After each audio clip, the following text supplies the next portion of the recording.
Welcome to the AFMA webinar for today. I wanted to introduce Dr. Hobart Lee. He is the program director at Loma Linda University, and he is an associate professor. He is also an AAFP RPS consultant, and he is also one of our physician advisors for AFMA. So I wanted to graciously um, welcome him and thank him for his expertise and this fun topic for us, coaching magic. And I will give it away to Dr. Lee. Thank you, sir. Sure. Thank you so much, Rebecca. Appreciate the opportunity to come chat with you all. I'm going to share some slides here, so let's see if that works. Can you guys see that? Yes, awesome. And let's see if we can make it change. Is it changing? Yeah, very good. Okay. So I appreciate the opportunity to come and chat with you. So really our goal, we have a couple different goals. We want to differentiate coaching, mentoring, and advising. We want to try to apply some of the coaching techniques to support residents and faculty here, and then talk about maybe even some strategies. If you find this topic to be interesting, how can you, as administrators, promote kind of a coaching culture in your own residency program? I don't have anything to disclose other than, yes, I am a AAFP RPS consultant. I really do love helping programs improve and kind of think not just about coaching, but anything that they are trying to strive for excellence for.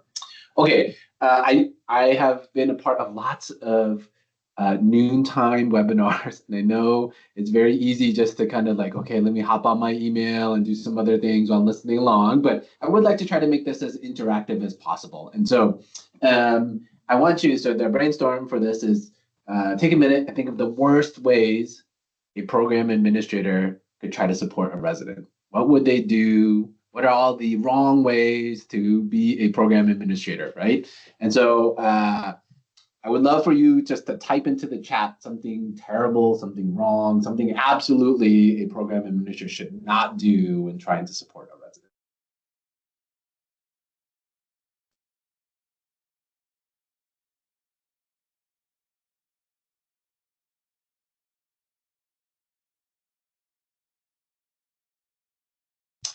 Okay, cover them for doing wrong. Yes, good one. Yell at them, belittle them. Yes, no connection or no communication. Don't tell the resident it's okay, I can just fill out the paperwork for you. Yes. Being unresponsive. Yes. Not making them accountable. Wow, these are great. Yes, these are all the wrong ways of working with residents. Yes, I love this. You know, the challenge, I think sometimes as we generate lists like this, and it's not just for program administrators, but you could do this for program directors or faculty, right? I think we all can recognize things that we shouldn't do when it comes to kind of how we work with residents. And I think the challenge when you generate a list like this is sometimes we do these things, right? Not intentionally, but we struggle because the system isn't perfect, because our lives are very busy, because we have incomplete training or resources or time, right? And so, you know, unfortunately, sometimes we get into these situations where we know, like, that's not exactly the best way to do this, but we kind of slip into some of these bad habits. Okay, bail them out of jail. Yes, that is a big one. That's a whole nother level here, right? So, okay. Well, let's talk about our first part. So I do want to do a little bit of background kind of building for us. So this is the Master Adaptive Learner model. This is the model that's really kind of the best way we kind of think about what it means to train residents and to train physicians nowadays. And really, again, it's a metacognitive approach to self-regulated learning that leads to adaptive expertise development. So I know that was a lot of gobbledygook, and so I'm going to try to break that down a little bit for you. But the idea here is that master adaptive learners have the ability to balance routine, and they have the ability to innovate problem solving. Right? And then that's kind of on the right there, you see kind of a picture of what that might look like. And really, you can see there's 4 gears there, and those gears are planning, learning, assessing, and adjusting. And if you, for those of you who are involved in your residencies like QI projects, you may have heard of like the PDSA cycle, like plan, do, study, act, right? These gears are basically the same thing: plan, learn, assess, and adjust, right? And so you can think of this as like a person's own PDSA cycle, right? A resident's own PDSA cycle of how they get to improve, right? Okay, so I'm going to try to give you a real world, non-medical example of what it means to be a master adaptive learner. Okay, so I don't know if this has ever happened to you, but it's happened to me. Sometimes I'm driving home from work and I remember getting into my car and I remember pulling into my driveway, but I do not remember the drive, right? Like I just like totally blanked out. So somehow I got into my car. I remember that part. The next thing I remember is like I'm pulling into my driveway, right? And I really don't remember the drive at all, right? And so how is that possible? I see some of you guys shaking your heads here. It's because we all on this call are master adaptive learner drivers, right? So we have the ability to balance the routine because we are master drivers, right? We have the ability to balance routine to the point, right, that we can kind of almost zone out some days and like drive without even thinking, right? The other classic example sometimes is I'm driving somewhere and then I realize I'm driving to work, even though I shouldn't be going to work because my brain goes on autopilot, right? And I'm like, okay, I take this exit and do this thing. And I'm like, no, I'm not going to work. I'm going to this place, right? And so why does that happen? It's because we have these abilities to build these routines as master drivers, right? But if I were to say, okay, your car has changed and now you're driving that to work, right?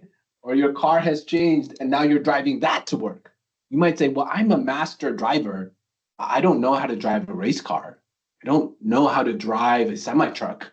And so you might have to say, okay, now I need to plan, right? I need to innovate. I need to think this through, right?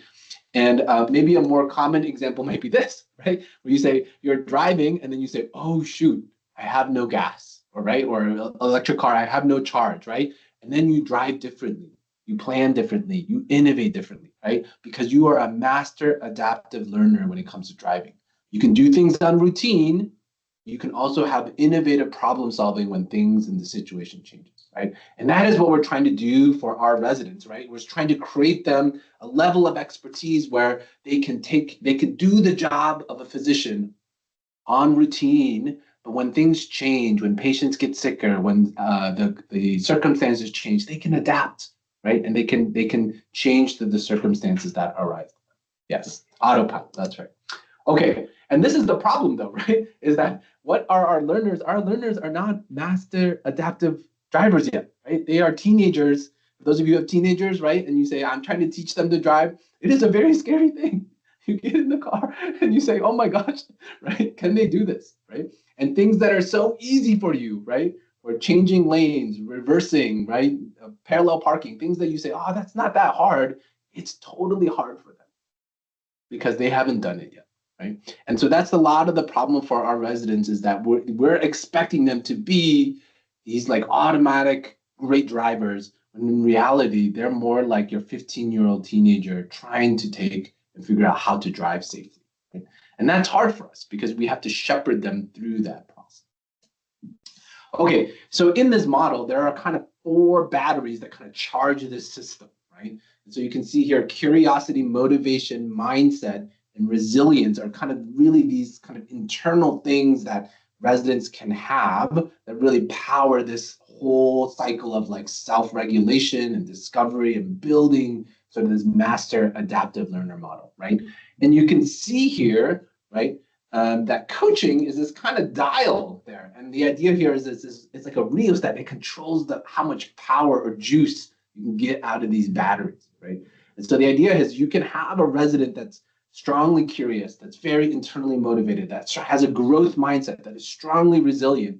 But if you can coach them, you turn the dial and you're getting a maximum amount of juice out of those batteries that really powers that cycle, right? And so this is where I think we as program administrators have really powerful impact is as you communicate with the residents, if you can coach them, right, and you can unlock the power of these batteries, it can create an amazing learning process for the residents. I'm sure you guys have all had some of these conversations, hopefully, right, where you talk to a resident, the light bulb goes off, and then you just see them take off. And you're like, oh, it is the best feeling in the world, right? Is when you see a resident start to make that transformation from maybe being like a student or maybe a little immature or unprofessional, And through your help and your guidance, you really help transform them into the person that they can be, the physician that they were created to be, right?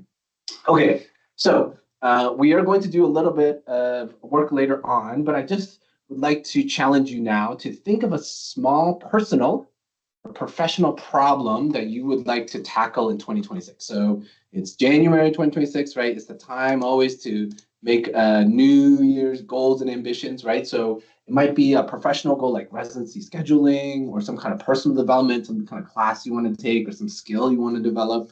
Maybe it's something more personal in your life, like run a half marathon, or my goal every year is to stop yelling at my kids, right? And so you might say that's your goal, right? So I would love you can take a piece of paper, write it down, or grab your phone, pull out your notes app or something, but just write something down, right? Something small, doesn't have to be change the world, something that you would like to do in 2026.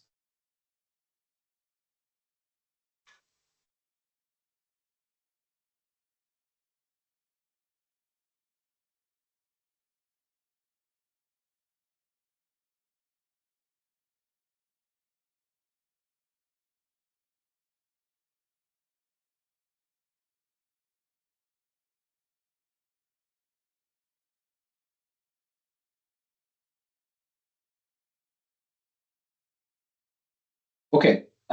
If you are still writing, continue to please write. Again, this doesn't have to be life-changing. It can be a very small professional goal or personal goal, or it can be big, but something that you're wanting to do in your life, either personally or professionally in 2026. Okay. All right. So let's keep moving on here. So you guys you play many, many roles for residents, right? And in the program.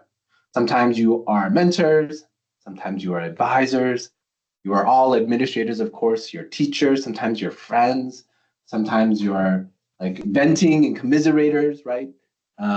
We don't want to be parents. I know sometimes we feel like we're being parents, right? That bailing them out of jail kind of feels like that, right? Sometimes. But there are lots and lots of roles that we play for our programs to help both the program be successful and individual residents be successful. Right? But let's talk a little bit about the differences between these different roles. So there are lots of different ways to categorize kind of coaching, mentoring, and advising. But this is kind of a simple kind of 2x2 diagram that you could think about, right? And so on the x-axis, you can see there are problems and solutions. And on the y-axis, you can see like tell versus ask, right? And so you can see like if we take counseling, which we don't want to be counselors, we're not therapists for our residents, right? But therapy or counseling tends to really be focused on asking questions, but it's focused a lot on the past, right? The classic answer is like, tell me about your mother, right? Your relationship with your mother, right? And that's focused on the past, right? And you're asking a question, right? But you can see here, coaching is kind of that other end of that spectrum where you're looking forward. Coaching is really not about the past, but it's looking forward and you're asking questions. You're asking questions to the residents to help them come up with their own solutions about the future, right? And then you can see here on the bottom, advising and mentoring. So again, advising and mentoring is really the idea of telling, right? It's from coming from a place of expertise, and whether you're focused on the past or the future, you are saying, let me tell you what to do here, right? And there are some places where that is necessary, but in general, what we would say, or at least the medical education literature is suggesting, is that coaching is maybe the most effective way to help our residents grow and again become the practicing independent doctors we want them to be. Okay. So again, just a little bit more here, right? So advising. So advising again assumes, right, that the resident does not know how to answer their own problem. And we share out of our expertise. I mean, we might say, as an expert, right? You might start the sentence, as an expert, or in my opinion, you should, right? And so again, advising means you're giving advice, right? And so the resident says, I don't know how to plan my elective. You might say, in my opinion, you should do X, right? Or as the expert here, as the program administrator, you should do this, right? So that is you are entering, you're wearing your advising hat at that moment. Okay. Mentoring also assumes that the resident does not have the answer to the situation, right? And then we are going to share, right, out of our experience, right? So mentorship is like really like think of who is a mentor to you. A mentor might be a more senior, more experienced program administrator that you turn to for help, right? And what do you want from them? You want them to share from their experience. So a resident might say, I have this problem. I don't know what to do from my scheduling. And we might say, this reminds me of something that happened to another resident. Because you are, again, sharing from your expertise and your experience. Right? You're not offering advice, you're kind of sharing and saying, well, this resident did this or that resident did that. Okay. And then finally, coaching. Coaching assumes that the resident actually does know how to solve their own problem. That the coaching assumes that the resident is a whole person already. They already know the answer to solve their own problem, but they feel stuck, right? They have trouble with that sort of metacognitive approach. And so you might ask questions to say, like, what does success look like in this situation? What assumptions are you making? How do you know you're making progress? What will indicate progress for you in this problem? Right? And so you're asking questions and you're asking the residents to self-reflect. Okay, so we are going to do a little practice now, and this is why I wanted you to write down a goal, is that in a few minutes, we're going to break up into groups of three. And what happens is one person is going to share the problem that they wrote down. It could be, I'm trying to fix the schedule. I hate my program director and I can't work with him, right? Or it could be like, I'm trying to like get healthier and cook more, or whatever your goal might be, right? And then you guys are going to switch roles. So one person's going to share their problem. The second person in the first round is going to be just an advisor. Right? So they're just going to give advice only. I think you should do this. I think you should do that. I think you should do. You're just only going to give advice. Right? And then the third person is going to be the observer, and they'll kind of watch and maybe make some like how do they think it went and those kind of things. Right? We're not going to give any feedback now. We're just going to do the different rounds. The second round, so after about 5 minutes, you guys will switch, and then you guys have to keep time. So make sure the third person keeps time, maybe as they're jotting some notes. The second person will share a problem. A different person will share a problem. Another person, now they'll only be a mentor. They're going to say, oh, from my experience, you should do this. Or this reminds me of a story where I had X, right? And so they're only going to share from their experience. No advice, no questions, just share from experience. And then you just, 5 minutes and then switch again. And then the last person will be a coach. And the coach is just going to ask questions, right? And the third person who hasn't had a chance to share will share their problem. The person who hasn't had a chance to observe will observe, and the third person will be a coach. So you won't have a chance to do all the roles, but you'll have a chance to at least do one role. And so we're going to do that for about 15 minutes, and then we'll come back all together here, and we'll do a little bit of debriefing and feedback. Does that make sense? Okay. So Rebecca's going to help us here and push us out into some groups here, and then we'll see you guys back in about 15 minutes to kind of debrief together.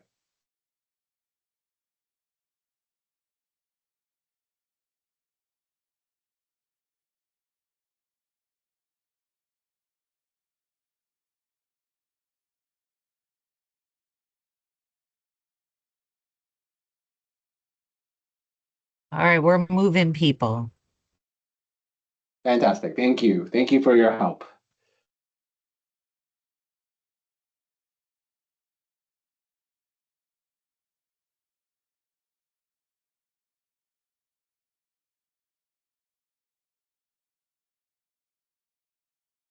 I'll stop sharing here so that it's a little bit easier for people to see each other. Like I said, we'll see you back in a few minutes.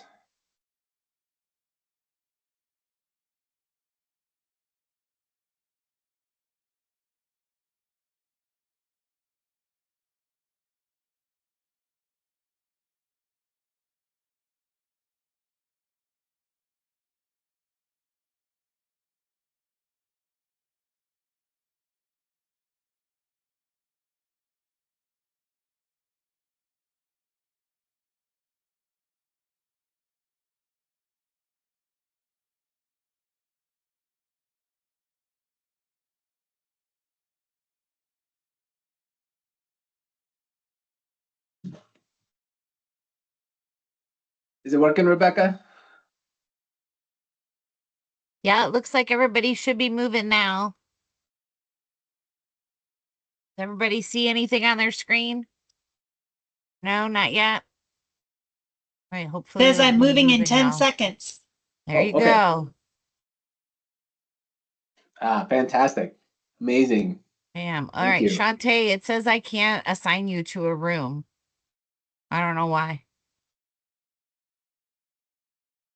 Uh, So just you I get to don't know hang why out here either. with me and Dr. Lee. Oh, if you want, Shantae, we could do the whole exercise, the three of us together. Would you like? That's fine. Yeah, That'd be let's do awesome. it. All Okay. right. So, Shantae, would you like to share the problem, be the advisor, or observe this first round here?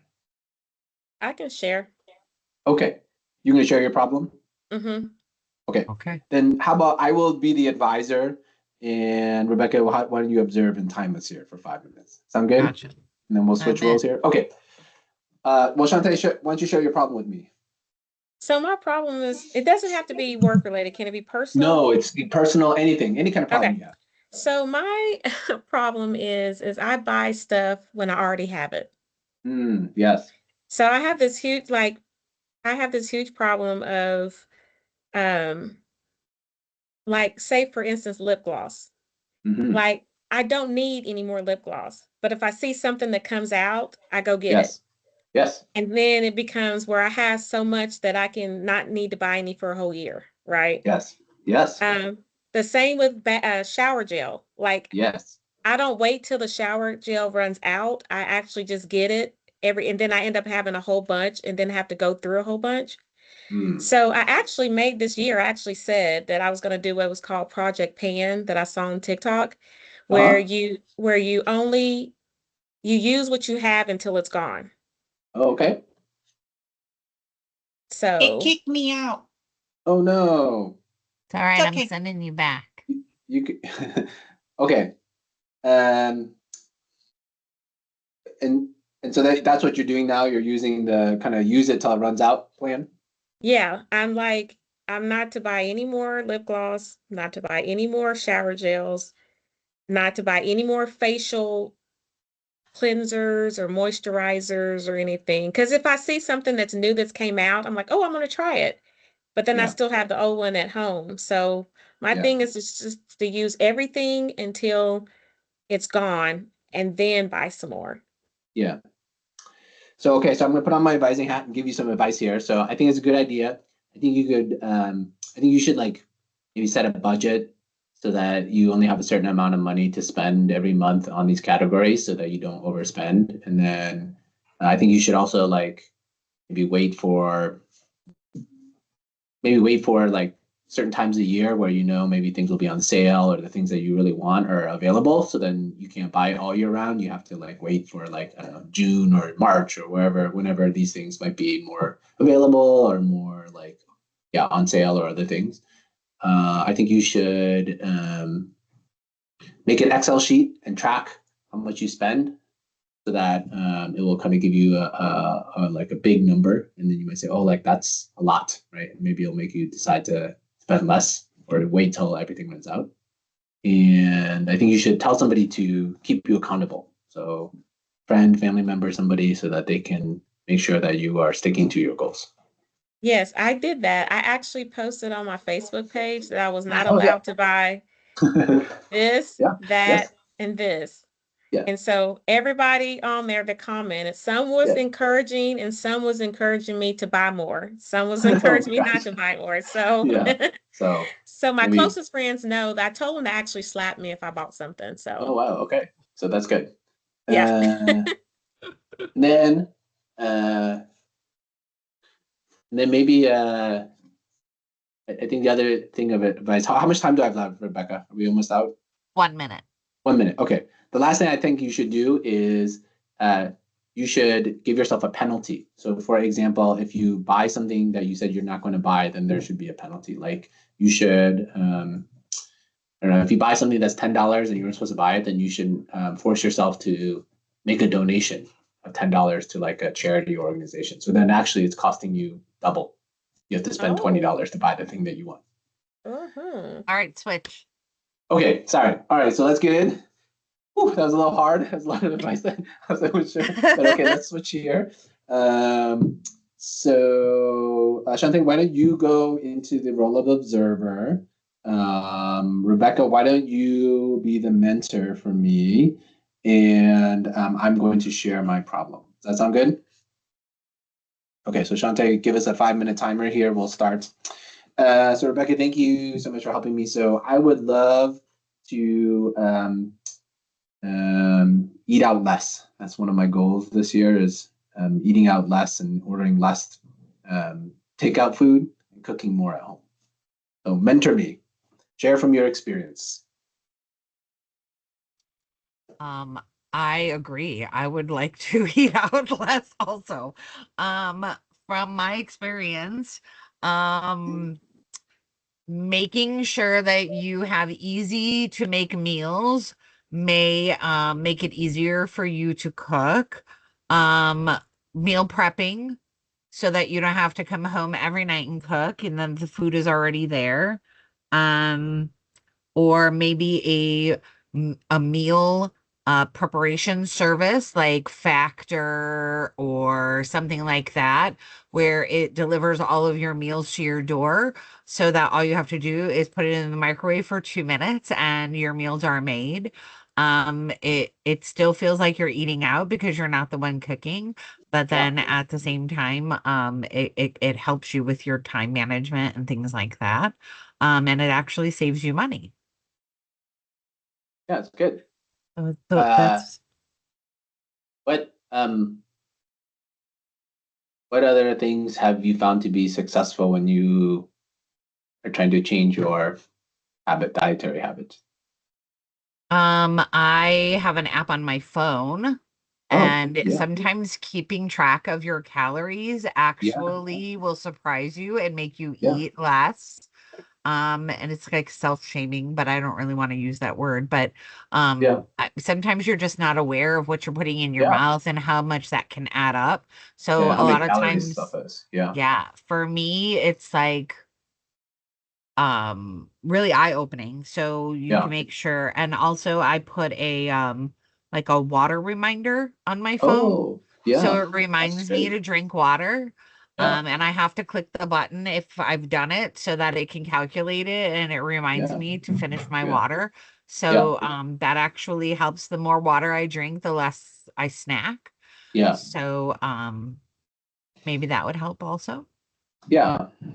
I think the challenge, and I'm sure you can relate, is like just like very tired at the end of the day. It's like a long day, and I'm like just trying to get out of the office and get enough stuff done that the residency program doesn't fall apart, right? For 24 Right. hours, another 12 hours. And then I guess I get home and I just feel tired, right? And so I feel unmotivated to cook. And so I feel unmotivated to yeah, to To go eat grocery healthy. shopping or anything. Yeah, Right, yeah. right. Let's do something fast, do something quick, do something convenient. Maybe it's not good for me, but easier. Yeah. Right. Well, a lot of time also what I did is I started having my groceries delivered to my house, so I didn't have Oh to yeah. take the time to actually go to the grocery store. Yeah. Um, and I'm on a pretty stiff budget, so Mm-hmm. I always go to the vegetable aisle, whether I'm doing it Mm. in Yeah. person or Yes. virtually. Yes. So I fill up my cart with good food first, and then if I Yes. have some left in my budget, I'll Yeah. add like snacks and things like that. Oh, that's Um, good. I Yeah. also made a deal with my daughter that we can share the responsibility. So I have certain days that I cook, and then she has certain days that she cooks. Oh, And yeah. then we have certain days that we can eat out. And Yeah. I do not cook on Fridays and Saturdays, but Saturday is Yeah. pizza day. Oh, that's So, nice. That's good. yeah, we share the load, and sometimes that makes it a little easier. Yeah. Yeah. That's a great story. I appreciate that. Fine. Oh, okay. Okay. All right. Let's All right, let's let move. me. I'm going to move into the observer role here. Rebecca, if you want to share your concern or question or problem that you're working through, and then Shantae, you're going to coach her this time. So coaching means just asking questions, right? You're just going to ask questions to kind of help Rebecca sort through her issue here. So, all right, I'll set the timer here. All right, so my problem is I never actually take a vacation when I take vacation time. So my problem is how am I going to go on vacation? So this is like in my wheelhouse, as you know, Becky. Uh-huh. That's why I Uh, thought it was fitting.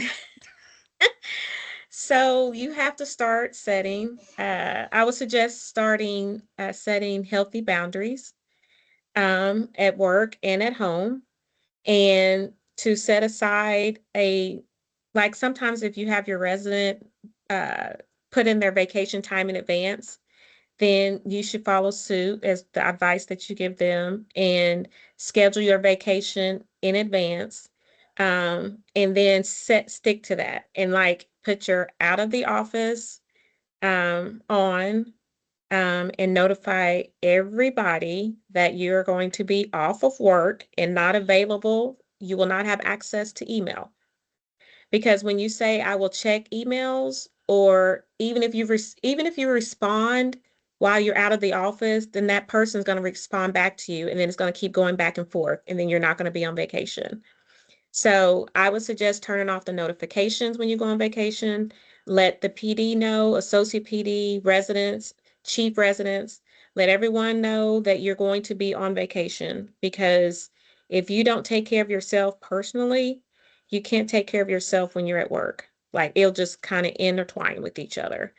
So what I do um, is I send out vacation requests to my boss from January to all the way to December on the days that I'm going to take off.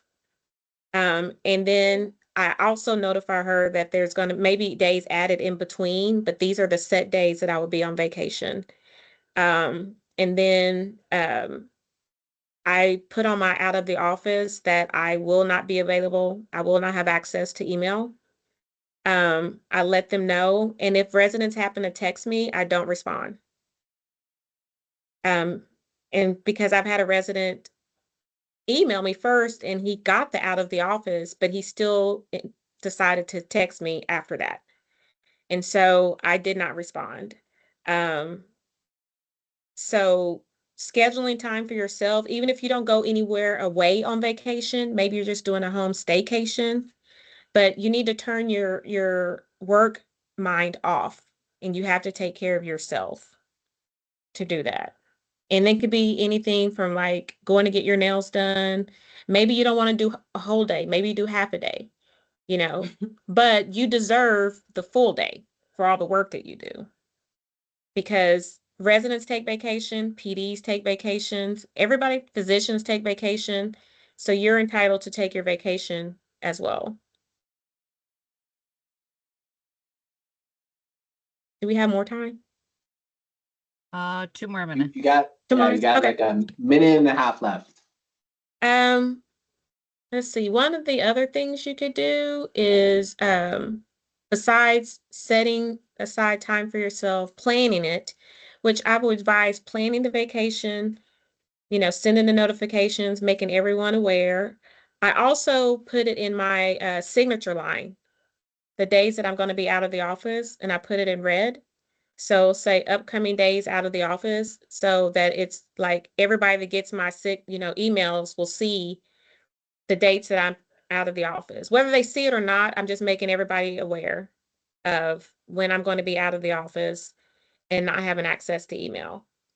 Now, there's times where I'm on vacation. There's times where like Becky and I are on a board, and we'll be at a board meeting this week. And so, I may pull out my computer and catch up on emails while I'm there. And then in that case, I'll put that I have limited access to email. So that means that like I can respond if I can. If I can't, I can't. Um, but when I'm truly out of the office, I just set those boundaries so that everybody's aware. I even tell the incoming interns about that as well. Like when I'm out of the office, I'm out of the office. I also tell them to not contact me after 5 p.m. because my work hours are 8 to 4. And so I may work to 4:30 sometime. And so I may, I let that be known to the PD as well, because I'm not salaried. So my work, I set clear definitions of what my hours are and when I will respond.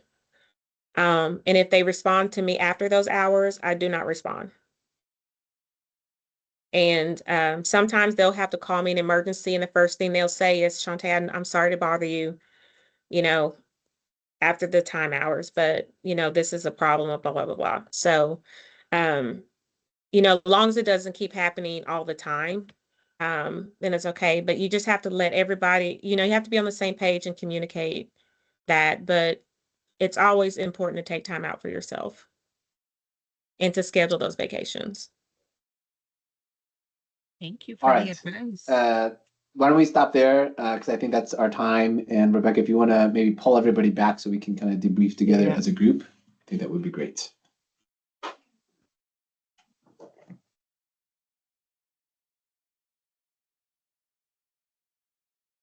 All right, here they come.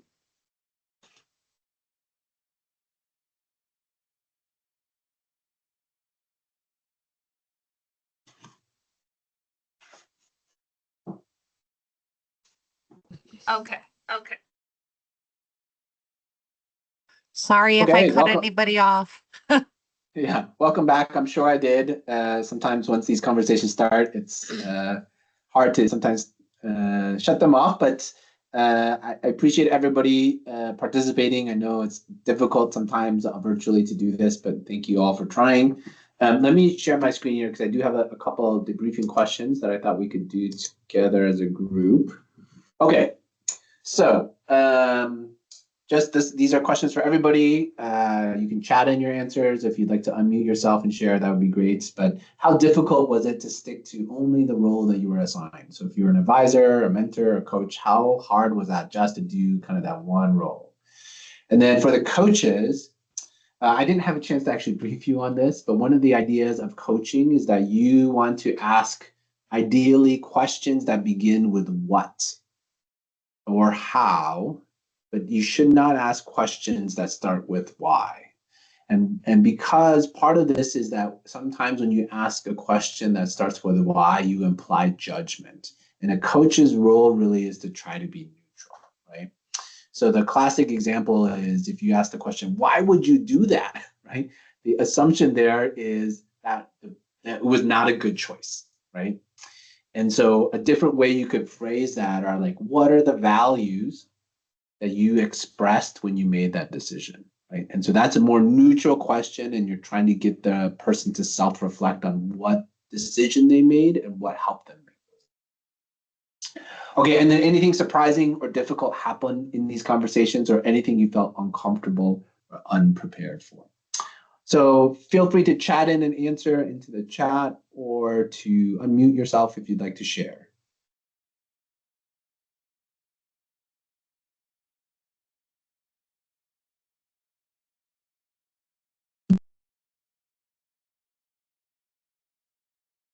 I'll go.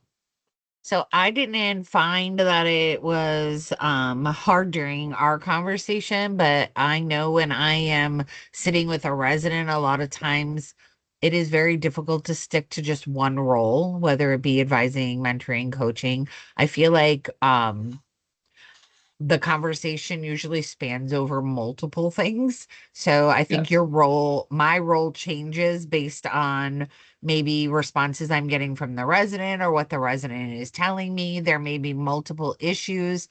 I think you have to know when to pivot if the resident changes their direction in the conversation. I also see this when mentoring, other administrators or my residency coordinators. A lot of times there's multiple things going on, and you have to use all of the tools in the tool belt sometimes. It is very hard to stick to just one role. 100%. And this exercise was not to say that when you are talking with a resident or faculty member or your program director that you should only have one hat on. That's not the role here. But what I do think it helpful is to sort of say, oh yeah, like this is when I'm being an advisor and offering advice. This is when I'm being a mentor and sharing from my experience as a program administrator. This is when I'm being a coach and I'm asking questions, right, to try to figure this out. Joanne, I see your comment. I feel like the distinction between advisor and mentor is hard to discern. Yeah, it's hard to stick to one of those two. I agree. There's a lot of overlap there because both of those really you are telling, right? And again, there are some differences in the way people define these things, but I often think of as an advisor as somebody who gives advice, right? Kind of out of the advisor role. So you're just telling them what to do. A mentor, again, I think of the mentors in my life. What I like about them is they have experience, right? They're often more experienced, they have more years of service in the field that I'm trying to understand. And so I go to them. And oftentimes, I think of the mentor as we go to coffee and they say, oh yeah, that's happened to me before. Like, and then they start launching into a story, right? A story of what happened to them. And so that's a mentor, right? A mentor is sharing from their lived experience of like doing the same thing as you or having a similar sort of challenge as you've had. And so there's a lot of overlap. Again, we flip these hats off and on all the time, right? But the key to both of those, the advisor and mentor role is like you're assuming when you're in the advisor or mentor role, you're assuming the person asking you for help does not know the answer. They cannot solve their own problems, so you're going to fix it for them. Either you're going to tell them what to do, or you're going to tell them a story that helps solve their problem. Other comments or questions? Things that you found hard? Was it difficult to ask questions when you were a coach?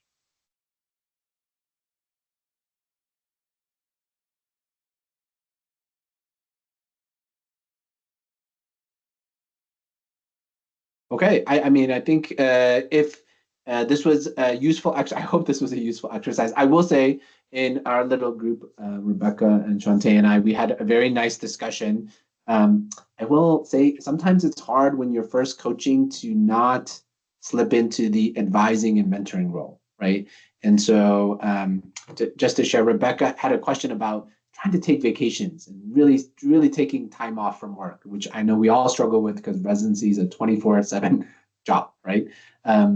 And so Shantae did an amazing job, but she kind of launched immediately into like, here's what you should do. Actually, you should do this, you should do this, you should do this, you should do this, right? And she had amazing suggestions on like how to make sure that Rebecca was able to take a vacation.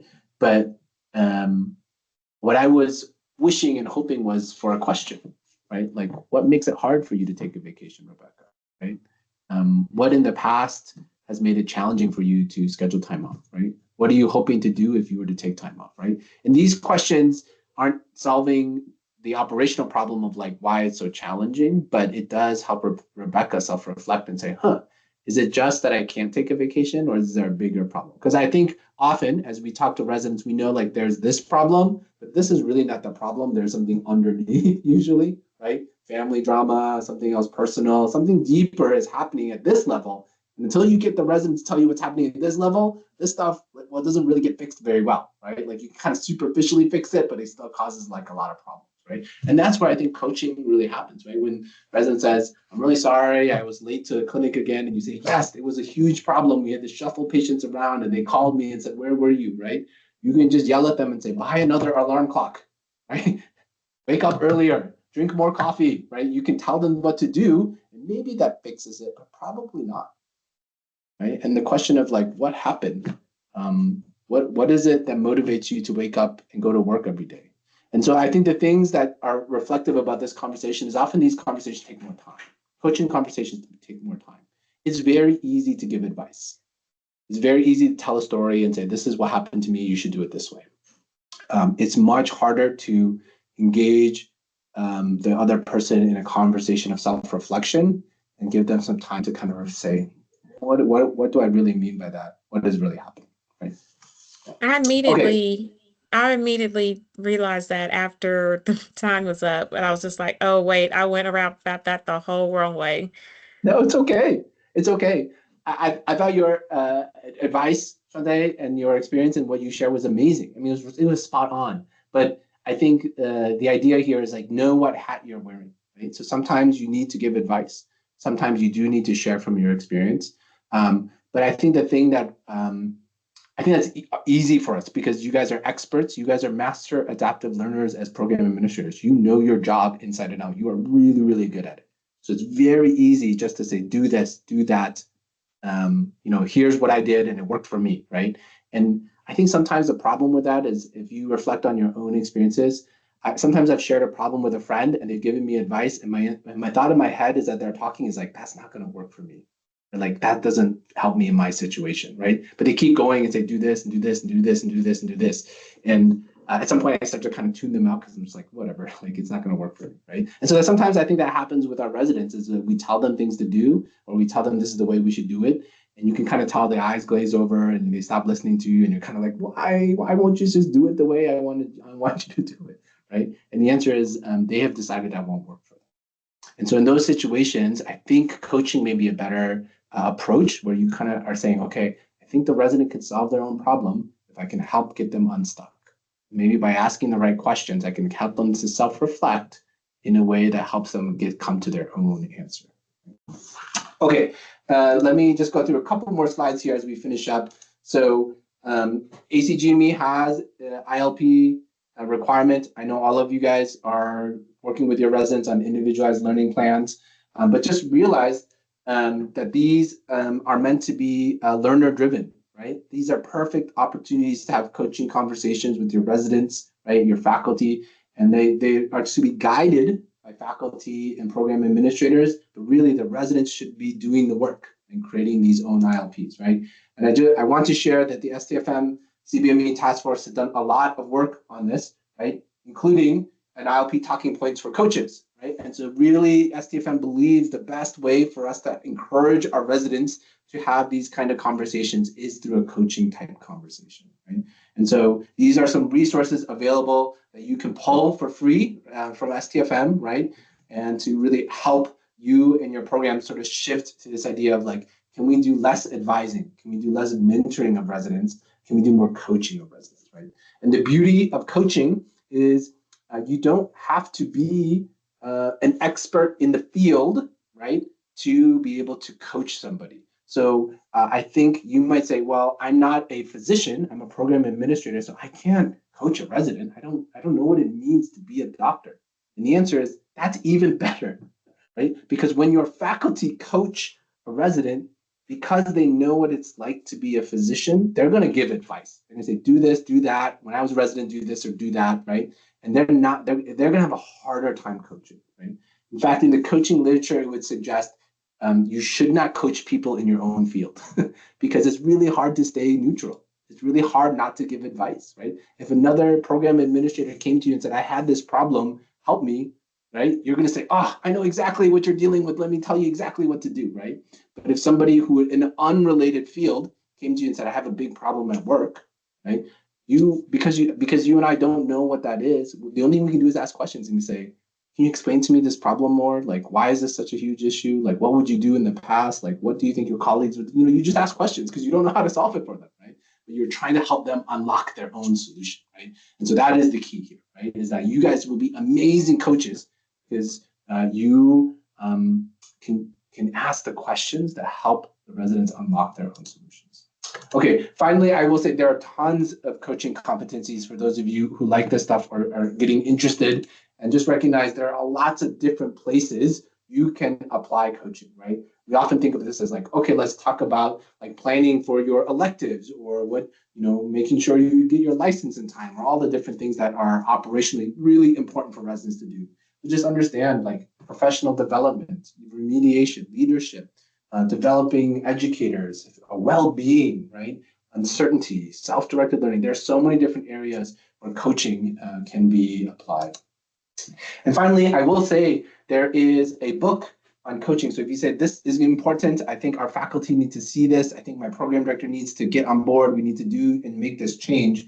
The AMA has a coaching in GME book, right? So this is specifically related to coaching in GME, and it's free. You don't have to pay anything. So if you just go to the GME or the AMA website, or you Google search, right, coaching in graduate medical age and AMA, you'll get a faculty handbook here that you can download as a free PDF. You could do it as a journal club. You could do it as part of your PEC meetings. There are lots of places where you could incorporate something like this. You can see here there are 7 different chapters, very easy read, right? Something that you could even do as a group to kind of encourage some of these discussions. The other thing I will say, I am an RPS consultant, and so we do have a free assessment tool, right, available on our website. And so part of that is sort of looking at the program culture. And so you can take this and get an assessment of like how you are doing as a program, and get some free feedback from the AAFP about your program. And certainly if you say, ooh, this is an area where we are struggling a little bit, we, the AAFP, as an RPS consultant, we would love to help you because we really believe that with some support, you guys can take your programs to the next level. Here are just some quick references. That is my email address. If you have any further questions, of course, I'm more than happy to answer that as well. So, but with that, I will say thank you. I know we're getting close to our time, but I'm happy to stick around for a few minutes if people have questions or comments or things they'd like to ask me about. Oh, and I see Pamela's sharing that she's on the SDFM task force, CBME task force. So we have experts here available who have been working like diligently over the last 2 years. And so I know that they have a lot of resources, really well put together, thoughtful resources to help us in this area. Yeah.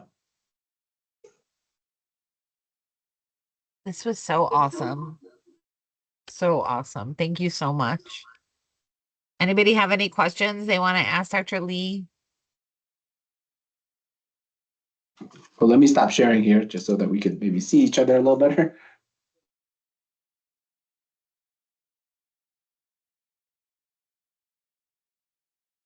All right. Well, if nobody has any questions, we'll close out for the day and give you some minutes back in your day. I thank you guys for all coming. And if you need to get a hold of Dr. Lee, again, his information was on that last slide. This was recorded and it will be put on our YouTube channel. So if anybody needs to get that information or look at what we have talked about today, that will be available later today. Thank you so much, everyone. Thank you, Dr. Lee. Thank you.